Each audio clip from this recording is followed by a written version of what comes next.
Despite a successful season a year earlier, Martin Jol took his Spurs side to Craven Cottage in the 6th round in 2007 under pressure.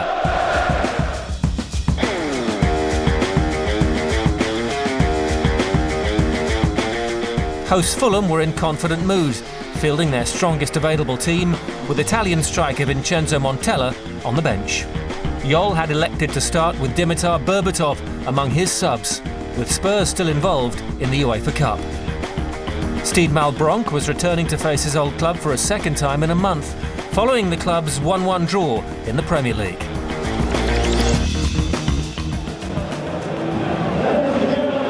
Chris Coleman's Fulham have never won the FA Cup, but this year are targeting a quarter-final place after a comfortable 4th round win over Stoke City.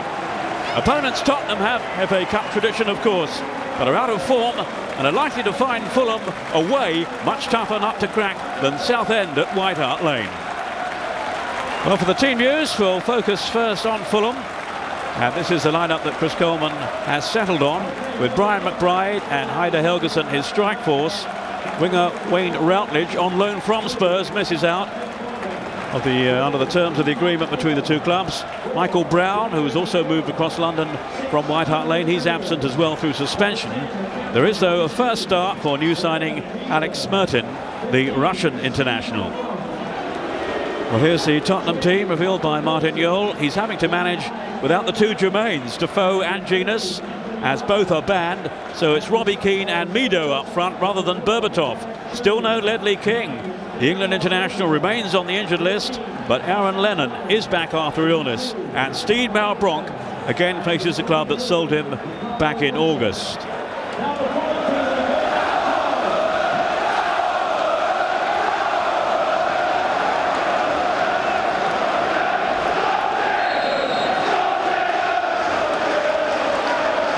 Tottenham in their away strip, attacking the goal to our left. That was Zach Knight, who is skippering the Fulham team. I beg his pardon, I'm going the wrong way there for a moment. This is Lee, making some progress too down the Tottenham left.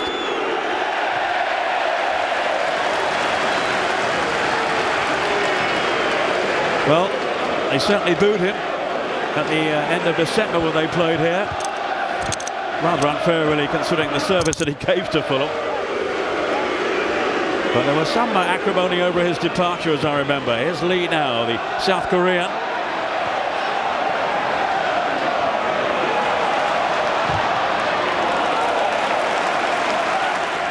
But a bright start by Fulham, who generally do pretty well here at Craven Cottage.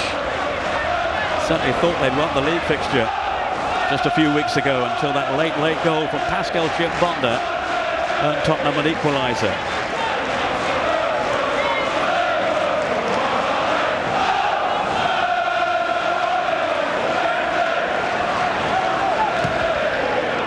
It was Davies, nearly 6 years as a Tottenham player before moving to Everton, where things didn't really work out for him. Hoping now to make an impact with Fulham.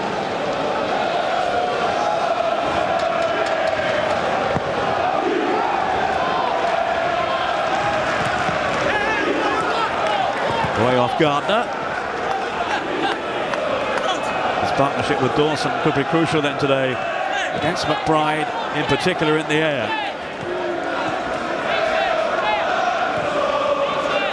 Morris Volz, the German. Good link-up play here by Fulham. Now Papa Diop.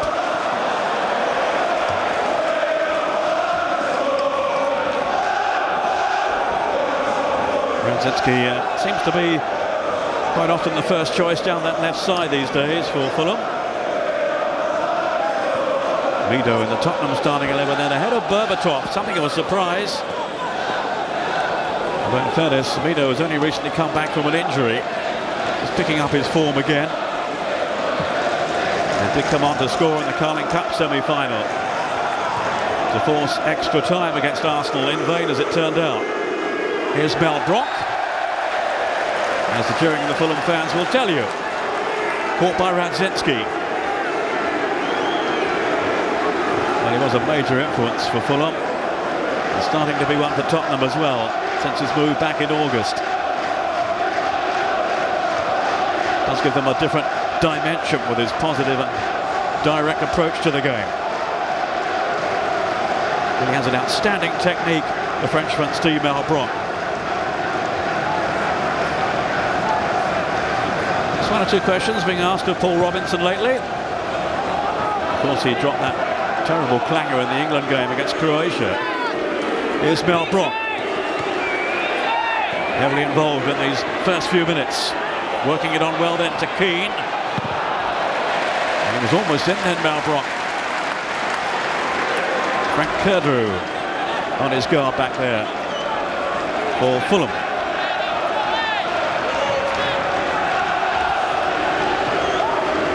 Malbranc again. Now Lee. Here's Zakora, the Ivory Coast international. Now laid back by Gardner, who had been a slight doubt for this game because of an injury.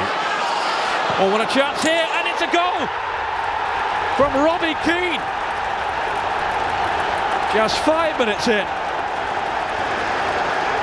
And Fulham there were completely caught cold. It was a brilliant finish.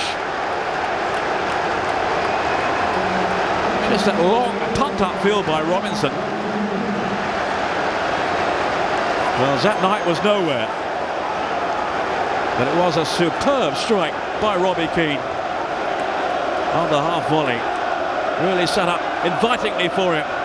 And he dispatched it with great aplomb. Change here. Radzinski giving way. And the American Clint Dempsey on to take his place. Making just his 5th appearance for Fulham, who he joined from New England Revolution back in January. Yet to start a game for Fulham, but another outing now as a substitute as Coleman tries to change the course of this cup tie. Halfway through the second half, Dawson for the umpteenth time heads it away.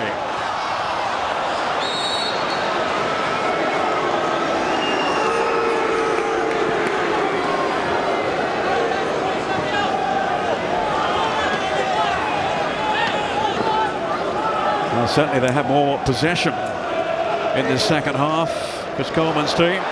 But it's Tottenham who have the goals, and it's Roy Keane again. Robbie Keane, I should say. Robbie Keane. And it wasn't that dissimilar to the first one.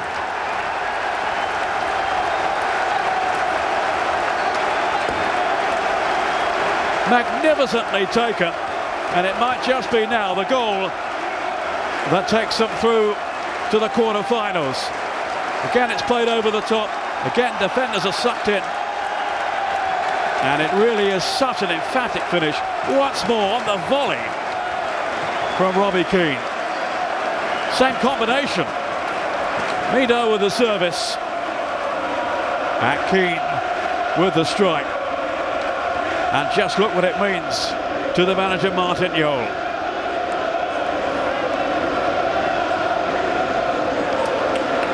Finishing of the very highest quality. He's taken his tally to 9 for the season. 2 absolutely memorable goals from the Tottenham stand-in captain.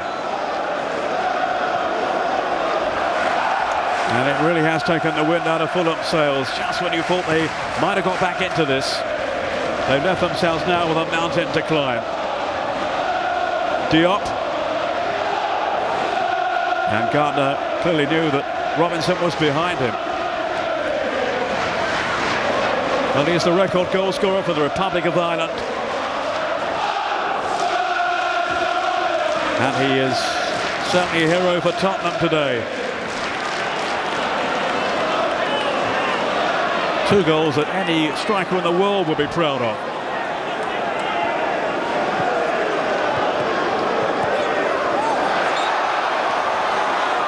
Well, that was a tackle more in frustration than anything else, I think, for Morris Volts.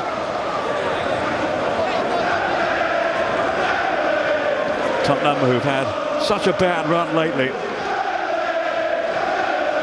But they do look now as if they're going to put that right this afternoon.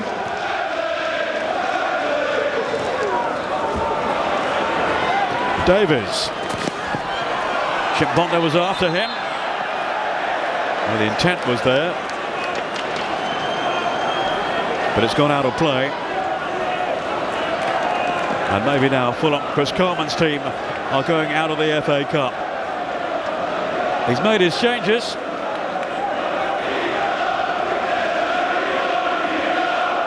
Looking fairly composed down on the sidelines. But inside he'll be bitterly disappointed in the way this tie is going Tottenham's way.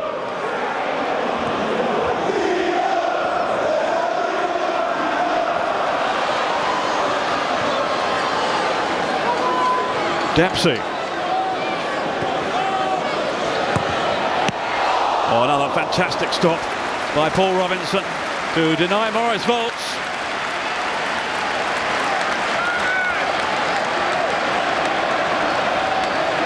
And he's saying here with this, I am England's number one, and don't you forget it. Got a really strong hand to that. Inside the last 20 minutes. And they desperately need a lifeline now, Fulham. Might get one here. Oof. Came off Tainio in the end.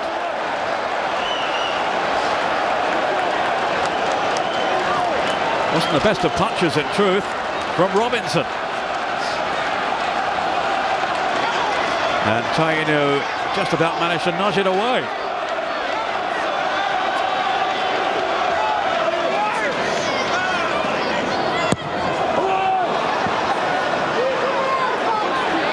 John to Davis.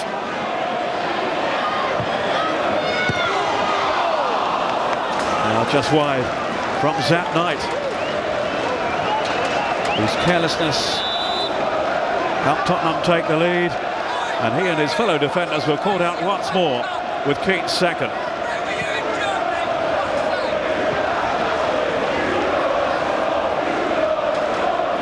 I think Tottenham might make a switch fairly soon. It sounds as if Berbatov is going to come on in place of Mido.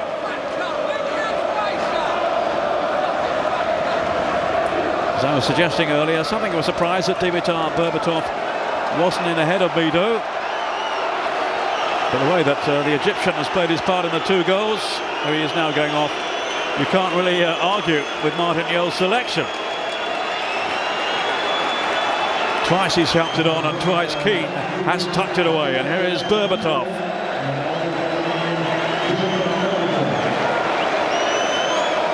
Well, he's yet to score away from home in the Premiership. And certainly the Tottenham fans, for the most part, like what they have seen of him in terms of his technique and his ability.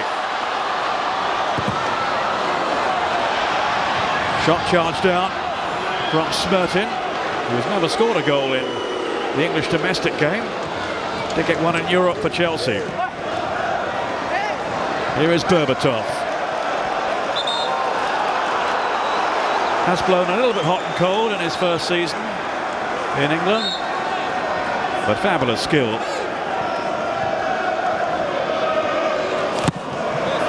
He's such an elegant footballer, and he's come up with some cracking goals too. All at White Hart Lane though, in the Premiership anyway. He says he finds it still easier to score goals in Europe. That was Diop. It's a good ball as well, and only just over the top from Collins, John, who went for power. Well, he timed his run to perfection, and it was a blistering finish. Maybe didn't know where Robinson was, and it only just flew over the top.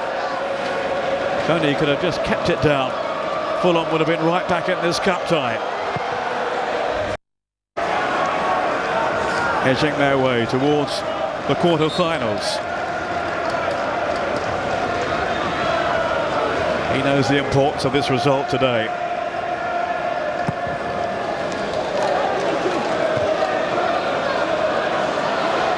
Chimbonda, now Zakora, Striding purposefully forward.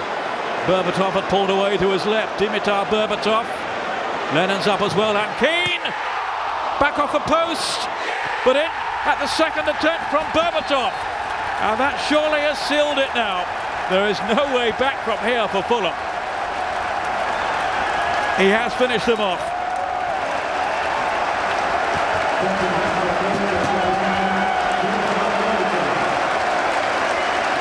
Well, they broke so suddenly, so effectively there with Zakora. Berbatov with the first effort that came back off the upright. But he made no mistake on the rebound. Just a slight deflection, I would have thought there off Zat Knight, but he still needed so much composure on the follow-up. And Lastovka couldn't readjust in time. Sweetly struck by Berbatov. And they will see themselves as decent contenders now, even though Chelsea are still in, and Manchester United and Arsenal at the moment, although both face tricky away games. If they're to continue.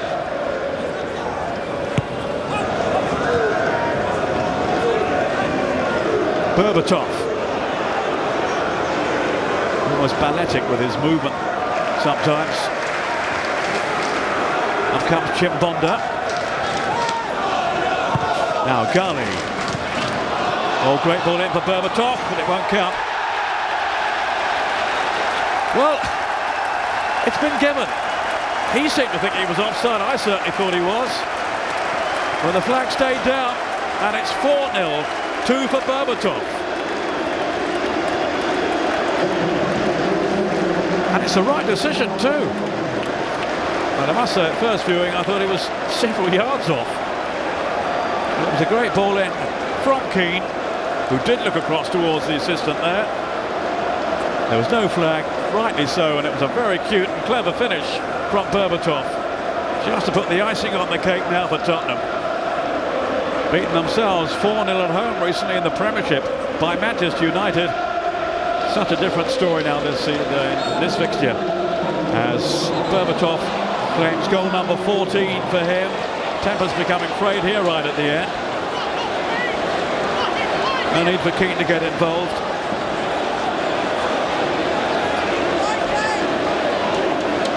Well, he'd be foolish now if he lands himself in trouble. Well, he was yanking the shirt of Montella, who did lash out at him. But who's to blame there? Both parties, I'd have thought. All rather unnecessary. The game's won, the game's over. That's the kind of character he is, Robbie Keane. Keeps going right to the finish. Oh, red card for Montella. He's off. Certainly raised his arm. Now, what action is he going to take against Keane? Looks like only yellow.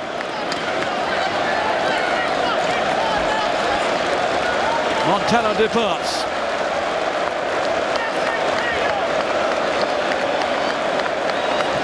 A sad end to his afternoon. Only a caution for Keane. He's saying, look, what did I do? It was an elbow in the face from Montella. Oh, Keane was quite clearly pulling at Montella, though. That's why he was booked, surely.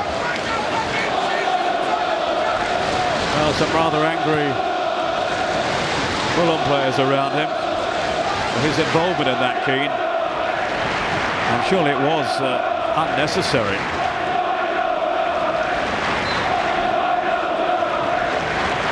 But that's his desire, that's his passion, that's his commitment.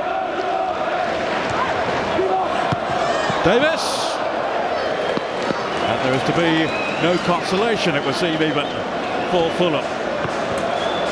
Outplayed, outgunned today by Martin Yule's side, who got it right tactically, physically, mentally, in every department. They've been the better team. And Chris Coleman has his work cut out now, lifting his players again after what has been a demoralising defeat for them. So wanted to continue in the FA Cup, continue with their cup run, Fulham, but it's not to be. as Tottenham go marching on in some style. Two absolute corkers from Robbie Keane and two more from Berbatov on as a substitute. Spanking drive from Keane to give his team that early lead. Tottenham Hotspur, the most emphatic of winners at Craven Cottage over Fulham by 4-0 to claim their place in the quarter-finals. Tottenham's drubbing of Fulham took the pressure off Yol, and when his side were 3-1 up at Chelsea in the following round, Tottenham fans were beginning to believe. But a comeback by Chelsea in the second half got the Blues back into the tie, and they went on to win the replay at White Hart Lane 2-1.